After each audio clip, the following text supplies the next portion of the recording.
Who were they? Those cloaked in silence, untouched by blade or bullet, whispering to the storm, commanding fire and fog.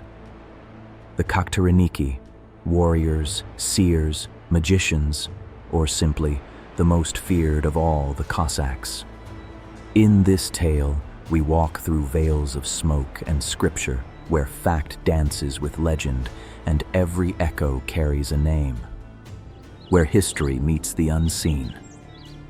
The first whispers came from Polish chronicles.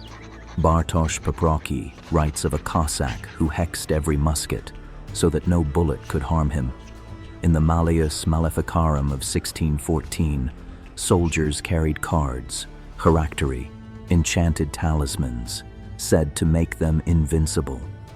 One rebel, when caught, felt no pain until a Kharakter was found tattooed near his spine. But were they witches or warriors with forgotten knowledge?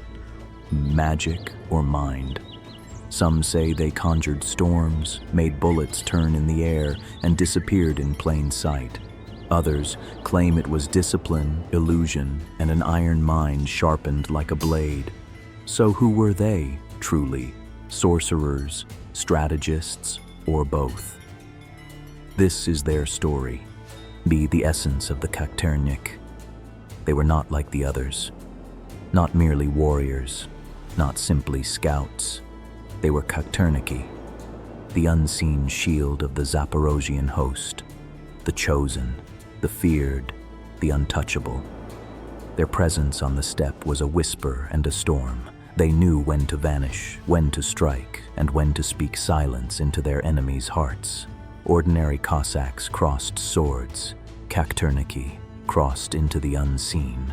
They spoke the language of wind and water, walked through fire unburned, and slept with their faces to the sky, unafraid of death because they had already learned to master it.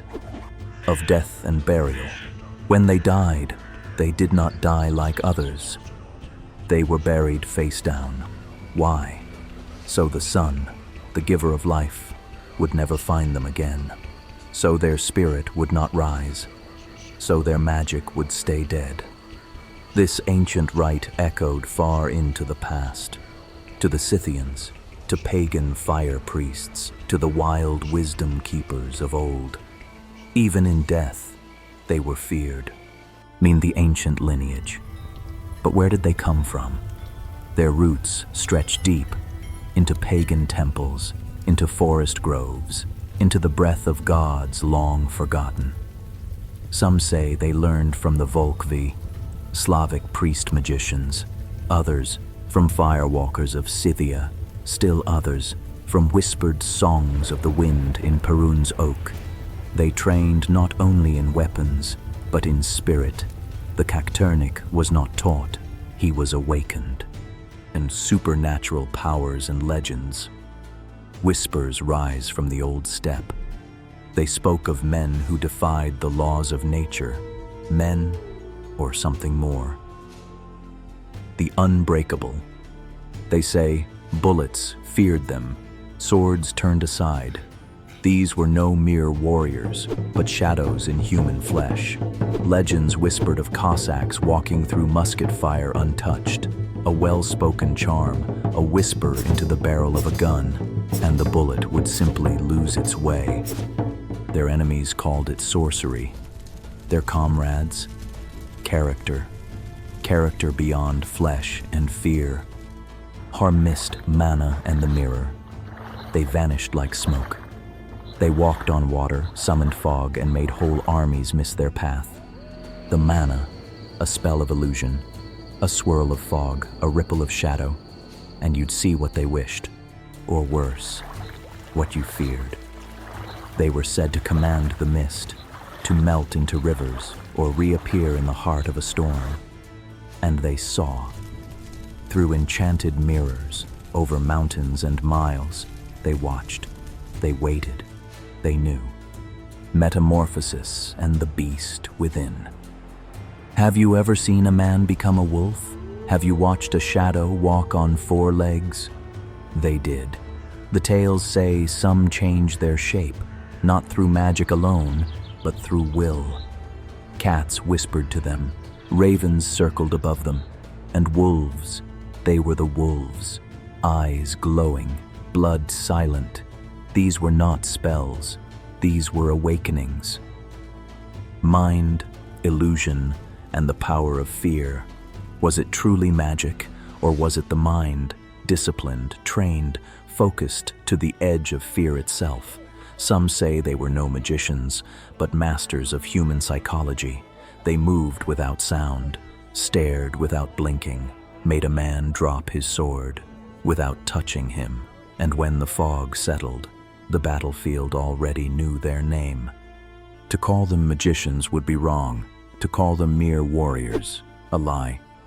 They stood on the edge, between body and spirit, between earth and something else. Legendary Kharakternyks, faces of power. Among the shadows of the steppes, rose names not just feared, but whispered. Legends in flesh, warlocks in steel, they were Kharakternyks. And none shone brighter nor darker than two, Ivan Sirko and Ivan Pidkova. Ivan Sirko, the wolf of the steppes. He was born, they say, with teeth. So feared that even the priest refused to baptize him. They called him Urus Shaitan, the Christian devil, and the devil, it seems, feared him too. Sirko led 65 victorious campaigns. 15 times he was elected the warlord. Tatar mothers scared their children with his name. Sirko is coming, and the crying would stop. They said he could not die unless he passed his power on. And when death came, the Cossacks cut off his right hand, carried it into battle for years, chanting, "The soul and hand of Sirko fights with us," and the enemies fled. Ivan Pidkova, the Iron Hand, he had the height of a god, 2.3 meters tall. He bent horseshoes with bare hands, drove silver coins into walls, and they had to chisel them out. He was fire and storm, a sea wolf of the steppes. He burned the coasts of the Black Sea, from Kaffa to Trapezund. He shattered fortresses, crushed chains, and they say he could stop 6 horses with one arm. But power is dangerous. The Polish crown betrayed him, and on the square in Lviv, they beheaded him. Before his execution, according to legend, the hetman said in his last words, "I have been brought to my death, even though I have done nothing in my life to deserve such an end.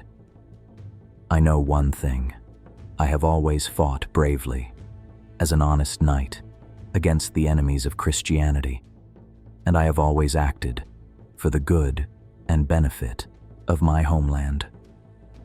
And I had only one desire, to be its support and protection." Yet even in death, his legend walked on. His bones rest above the Dnipro, and his spirit rides the wind above the river. The art of war and spirit, these were not just men of magic, but of method. Kharakternyks served as battlefield medics, scouts, and advisors to generals. They led the Plastiny, elite recon units, silent as fog and sharp as stars. Their training, brutal, mental, ritualistic. It was psychological warfare dressed in myth. Tales of vanishing, lightning strikes, and taming storms may have masked real tactics, discipline, fear, control. Even their dance, the hopak, was a weapon, not just movement but message. Watch me move, and know I cannot be broken. The hidden knowledge, Kharakternyks did not die like others. They were buried, face down, so their soul wouldn't rise. They trained in temples of Perun and Svitovid, practices that echo ancient Scythian rites, and their knowledge could only be passed from one living hand to another, even stranger. Despite the ban on women in the Sich, some sources whisper of female Kharakternyks, hidden, masked, and deadlier than any man. The fire fades, the smoke clears, but the stories remain. They were called Kharakternyky, warriors, healers, sorcerers, shadows, men who walked between worlds, half myth, half memory. Were they conjurers of illusion or masters of the mind? The chronicles offer glimpses, the songs echo, the graves whisper, but the truth lies not only in scrolls and songs, it lives in us, in courage, in cunning, in silence. So listen to the wind on the steppe. It may be telling you that the Kharakternyk still walks. Thank you for listening. If this story moved something in your heart, remember, it's not just a tale, it's memory. See you in the next legend.